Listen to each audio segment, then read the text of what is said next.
Hello everyone, আসসালামু আলাইকুম। কাছেও দূরে যে যেখান থেকে আমার ভিডিওটি দেখছেন সবাইকে জানাই আন্তরিক শুভেচ্ছা। আশা করছি সবাই ভালো আছেন। আজকে সহজ একটি নাস্তা রেসিপি নিয়ে এসেছি। আশা করছি ভিডিওটি শুরু থেকে শেষ পর্যন্ত দেখবেন। এই নাস্তাটি বানানো কিন্তু একদমই সহজ, আর নাস্তাটি বানানোর জন্য কিন্তু খুব বেশি উপকরণও লাগছে না। অল্প উপকরণে খুব সহজে এই নাস্তাটি বানানো যায়।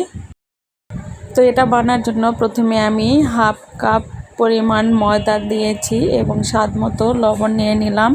এখানে 1 চিমটি পরিমাণ কালো জিরে দিয়ে দিব। এরপর এখানে দিয়ে দিব 2 টেবিল চামচের মতো সয়াবিন তেল। এখন সবগুলো খুব ভালোভাবে মিশিয়ে নিব। এই পর্যায়ে আসলে বুঝতে হবে যে এটা পারফেক্টভাবে মেশানো হয়ে গিয়েছে। এখন এখানে ঠান্ডা পানি দিয়ে দিব।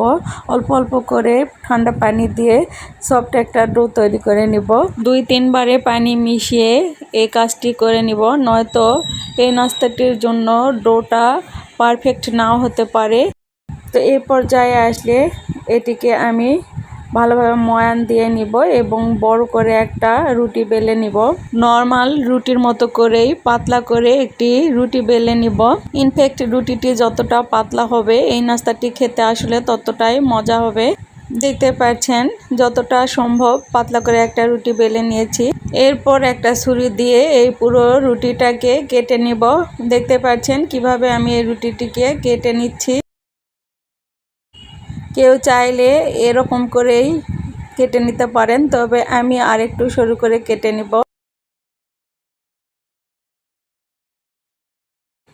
রুটিটি কাটা হয়ে গেলে এভাবে একটা আঙ্গুলের সাহায্যে রোল করে নিব। এই ডিজাইনটি আসলে খুবই ইজি, দেখে নিশ্চয় বুঝতে পারছেন কিভাবে এই ডিজাইনটি করে নিয়েছি আমি। তো সবগুলো আমি একইভাবে বানিয়ে নিব।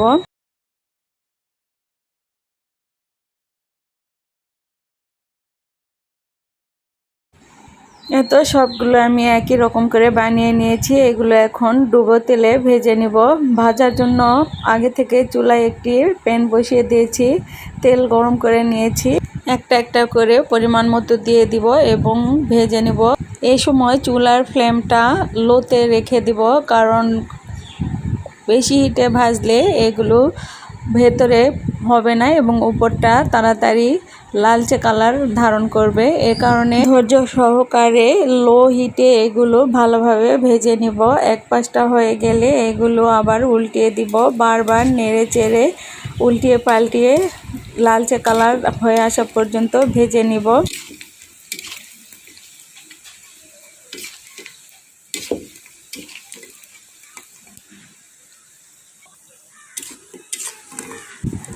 দেখতে পাচ্ছেন খুব সুন্দর একটা কালার এসেছে। এই পর্যায়ে তেল থেকে এগুলো তুলে নিব।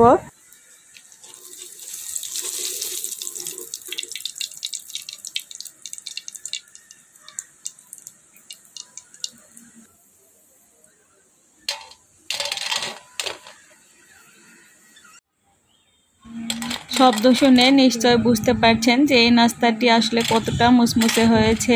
মাত্র হাফ কাপ আটা অথবা ময়দা দিয়ে খুব সহজে এমন মুসমুসে নাস্তা তৈরি করে নিতে পারেন এবং বাচ্চাদের টিফিনে কিংবা বিকেলে চায়ের আড্ডায় এই নাস্তাটি পরিবেশন করতে পারেন। আজকের ভিডিওটি যদি ভালো লেগে থাকে লাইক কমেন্ট করবেন। আজকের মতো এ পর্যন্তই। আল্লাহ হাফেজ।